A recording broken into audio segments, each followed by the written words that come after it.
Bueno, bien, escuchando atentamente varias cosas que se señalaban hoy, ¿no? Cuando yo les recordaba la cantidad de procesados por el delito de abuso de función, no lo hacía con el ánimo de corregirlo, no, sino está porque bien. me parece que hay una historia que hay que tener en cuenta. En realidad, estuve intentando hacer memoria esta mañana, alguien me podrá corregir, pero creo que efectivamente todas las personas que han sido procesadas por haber cometido algún delito de corrupción han sido por este delito.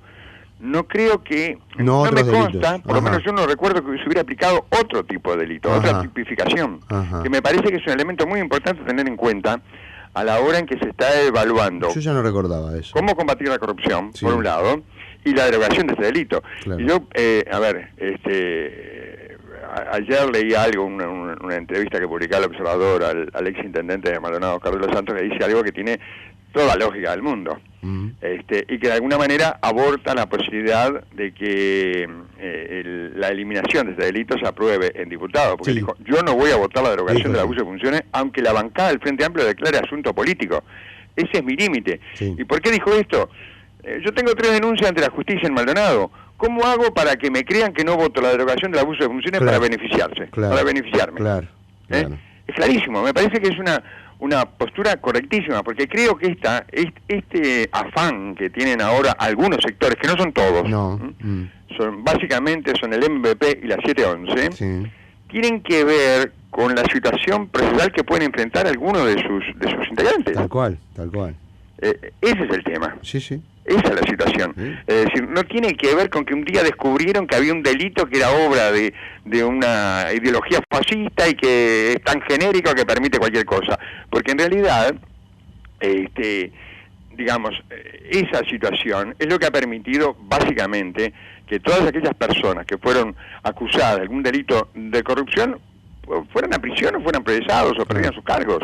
Me parece que no es un dato menor de esta realidad y que es una cosa bastante compleja, sobre todo cómo se está planteando, porque esto genera una situación bastante extraña. No está ayudando el sistema político a combatir este problema, ¿no está ayudando para nada. Creo que en realidad, como alguna vez lo hemos señalado, creo que básicamente el conjunto del sistema político entiende que el tema de la corrupción es un asunto de campaña electoral, de ver cómo bajamos a algún candidato de otro lado, pero no porque existe una preocupación efectiva por el problema. Alguien dirá, bueno, si nos comparamos con Argentina, con Brasil o con otros países del mundo, claro, nosotros no estamos en otra situación, ¿no? Pero yo me quiero quedar con algo que decía ayer Ricardo Gil Iribarne, que me parece muy importante tener en cuenta. El viernes, sí. Esto lo decía porque yo lo dije ayer, es verdad, lo leí. En El País, ¿no? También dio El País, y dio varias notas más, por suerte. Dio varias notas más, sí, claro, pero dijo mucho. El viernes dijo una cosa muy interesante, por ejemplo, para aquellos que todos los que se preguntaban, ¿estaban los comprobantes? Dijo, no estaban los comprobantes. Primera cosa. Segunda cosa, revisaron la tarjeta de los otros directores, revisaron la tarjeta de los otros directores. O sea, no fueron solamente sobre Sendic, fueron sobre la amplitud del problema, ¿no? Obviamente revisaron la tarjeta de los directores que tenían que ver con el problema, ¿no? ¿Qué dijo Gil? Yo soy escandalosamente viejo. No me pidas que contemple cierto margen de corrupción. Soy de los que en una época pensaba que había gente y partidos que estas cosas no las hacían. Y no. Hoy me convencí que, lamentablemente, en todos lados hay gente que hace las cosas mal. Pero no acepto que tenga que convivir por decisión propia con un cierto grado de corrupción. Y creo que una fortaleza de Uruguay es que la gente tiene un alto nivel de indignación y exigencias en los políticos mayor que en la región. Esa fortaleza hay que cuidarla. Ojalá que cuando se vote en este país el tema corrupción esté en la lista de cosas que uno juzga a la hora de elegir a un candidato. Me importa 3 pepinos de qué partido sea, pero que si yo estoy cuestionado por temas de corrupción, que tenga la menor cantidad de votos posible. Ese es un objetivo. La Junta, se refiere a la Junta de Transparencia, ¿no?, y otros organismos tienen que transmitir a la ciudadanía que castigar a los corruptos vale la pena. Y me parece que para esto también hay que aclarar algunas cosas, porque lo que el sistema propone a veces en esta persecución, ¿viste? Estamos ahora a ver dónde, pasado el tema Sendic, a ver dónde se casa algún corrupto, ¿no? Y se están mezclando los tantos. Yo, por ejemplo, mira, te voy a ser claro en esto. Yo no creo que el caso del diputado Ezquerra sea un caso de corrupción. El diputado Ezquerra fue un borracho que atropelló y lastimó a una señora, le hirió gravemente.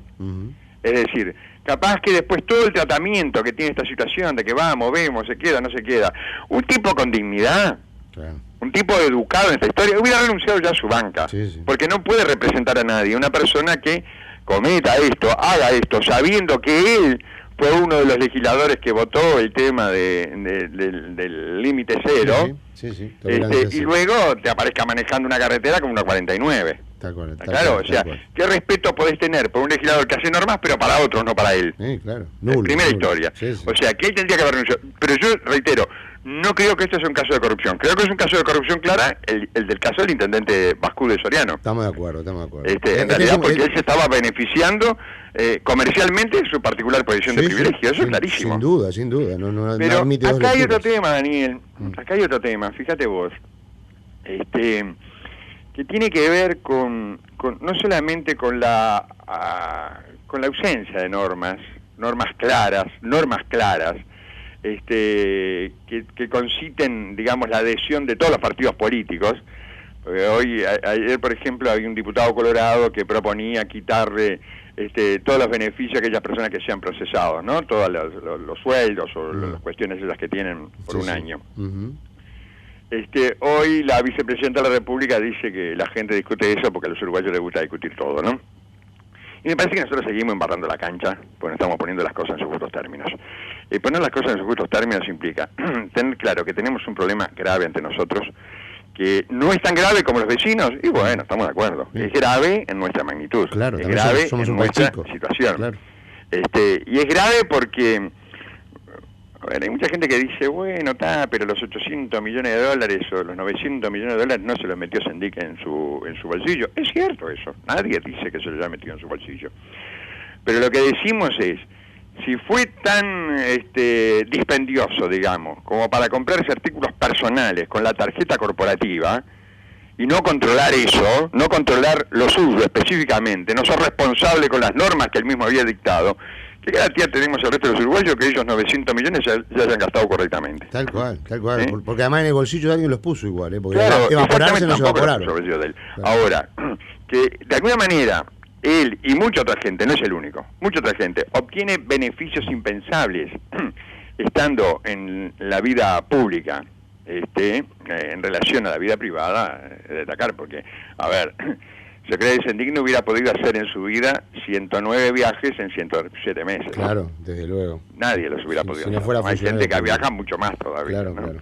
Y yo creo que eso es un fuerte atractivo, digamos. Los viajes, los viáticos, todas esas prebendas, las fiestas, el ser reconocido, el aparecer en los diarios, son cosas que concitan mucho la atención de mucha gente, más allá de meterse algún dinero en el bolsillo.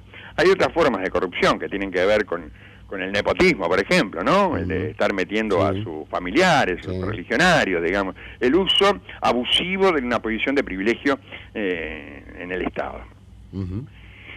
La gente que analiza los temas de corrupción en serio en el mundo entero ha definido algunas causas que pueden ser endógenas, es decir, internas, y otras exógenas, ¿no? Externas. Fíjate vos qué interesante, porque tengo una listita aquí que vale la pena cotejarla con nuestra propia realidad, ¿no? Entre las causas endógenas, las que tienen que ver con el individuo, es decir, con la persona, ¿no? Primero, carencia de una conciencia social. Es un tema que estamos viendo más a menudo, cada vez más desarrollado, ¿no? Falta de educación o de una cultura del compromiso. ¿Qué vamos a agregar a esto? Paradigmas distorsionados y negativos. Para poner un ejemplo, la cultura del consumismo, ¿no? Es decir, todo se mide hoy en autos o en vacaciones. Claro. ¿Está claro? Sí. Personalidades antisociales y la megalomanía. Bueno, ahí puede haber diferentes percepciones. Luego, una percepción sesgada del grado de corrupción presente. Esto es clarísimo en Uruguay, porque acá la corrupción se mide en función de qué partido es el acusado. Lamentablemente. Es exactamente así. Es lo que hemos visto. Yo te digo, sin temor a equivocarme, en los últimos 32 años, y hablo del periodo posterior a la dictadura, ¿no? Y luego, otro tema que no es menor y que me parece que es muy importante, es una infravaloración de la posibilidad de ser descubierto. Es decir, la cultura de la impunidad de la que hemos hablado hace tanto tiempo. No me van a descubrir o no me va a pasar nada. Y efectivamente hay muy poca posibilidad de que le pase nada. Fíjate vos, un hecho bien concreto del que estamos hablando y que vamos a hablar seguramente mucho más mañana, ¿no? El tema Cambio Nelson.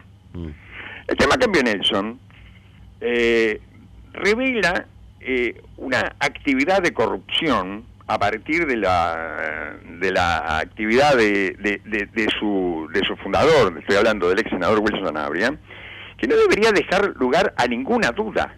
Claro. No debería, porque no es el tema de una estafita de 10 millones de dólares, de 20, de 30, de 50, que nadie sabe cuál es el monto total, ¿no? Es cómo se armó todo esto. Claro. Es cómo se llegó, cómo este tipo llegó a tener el poder que tenía, que podía sacar y poner personas no solamente de la vida pública, sino de la vida privada también, de empresas privadas, a ser el patrón del pueblo, a comprar voluntades de dirigentes políticos. ¿Cómo llegó a eso siendo un don nadie? Porque antes de ser diputado era un don nadie. ¿Cómo llegó en 10 años a ser uno de los tipos más ricos del Uruguay? Claro. Eso es lo que debería preocupar. Y lo que preocupa es la inacción de quien debe dar respuestas, que en este caso es el Poder Judicial. Claro. No hemos visto ningún avance de este tema, ni en la Fiscalía, estoy hablando de crimen organizado, lo hemos visto en Maldonado. El fiscal de Maldonado entregó en crimen organizado un caso en bandeja. Claro. Y todavía estamos esperando que pase algo. La justicia, cada vez que conocemos una sentencia de la justicia en relación a este caso, es para atrás. Sí. Capote sigue libre, cuando fue uno de los protagonistas fundamentales, porque sin Capote, lo dijeron todos, ¿no? Sin Capote no hubieran podido hacer nada de esto. Sí. Capote sigue libre, es un personaje. Y Nelson Calvete en su casa, cuidado, porque tiene diabetes grado 1. Que debe haber, no sé, el otro día leí una nota de prensa, dice que hay exactamente 400 y pico de diabéticos graves en las cárceles uruguayas que no tienen el mismo tratamiento, ¿no? Sí, sí. Pues bien, hay otros elementos externos que tienen que ver con la corrupción, ¿no? La impunidad vuelve a ser el tema como elemento externo, ahora no interno, es decir, primero el tipo valora que no lo van a descubrir, pero luego existe una impunidad colectiva, es esto. Es decir, ¿qué puede pasar? Porque además, veámoslo de otra manera, ¿a qué le teme el corrupto?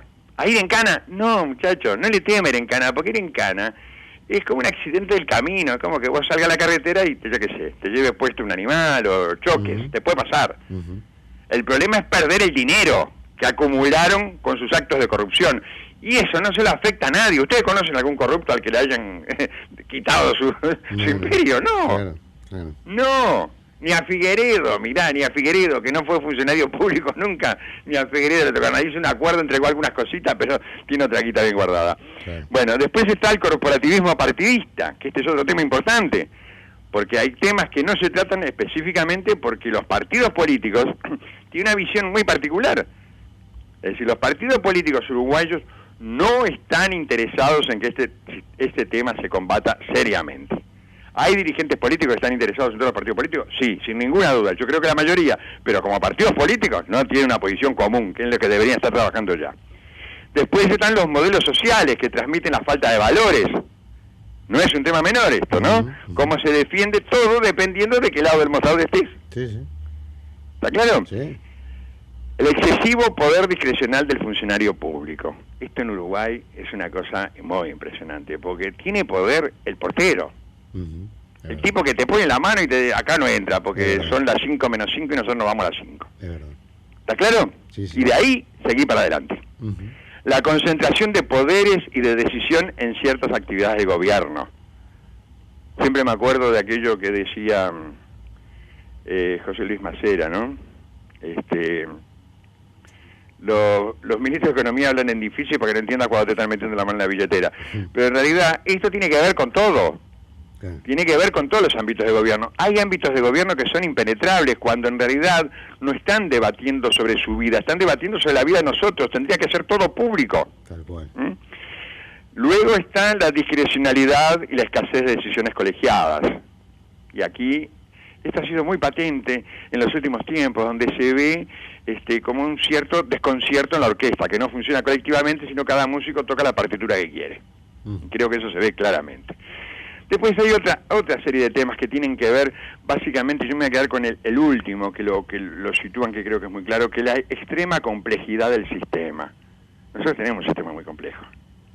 Tenemos un sistema que no le está sirviendo a la gente, no está sirviendo para que la gente se sienta reconfortada, tranquila, que tiene en la justicia la defensa de sus intereses, digamos, la sanción cuando se hacen las cosas mal, en los partidos políticos la historia de que, bueno, están allí para mejorar la vida de los ciudadanos y no para mejorarse la vida propia. Y en el resto de los actores, porque todos los actores tienen que ver en este tema, los empresarios, que son parte protagonista de esto, porque para que haya un corrupto tiene que haber un corruptor. Sí, sí. Y siempre la plata la pone alguien que tiene más plata, no la va a poner un pobre. Sí, sí. Entonces, estamos en problemas, no estamos analizando esto correctamente. A mí me parece que se intentan parchecitos pequeños, no van a resolver el problema general, y por eso creo que hay que prestarle mucha atención a Gil Iribarren, que creo que tiene una concepción clara sobre la globalidad de este problema. Hay que atenderlo con mucha atención, y sobre todo, hay que rodearlo, porque yo no descarto que empiecen a aparecer, le empiecen a aparecer problemas. Sí, sí, estamos de acuerdo. Cuando te metes con los mandamás, siempre te aparecen problemas. Es así, Carlitos, es así. Bueno, la seguimos mañana, ¿eh? Les mando un abrazo grande y un saludo grande a todos los oyentes. Hasta mañana.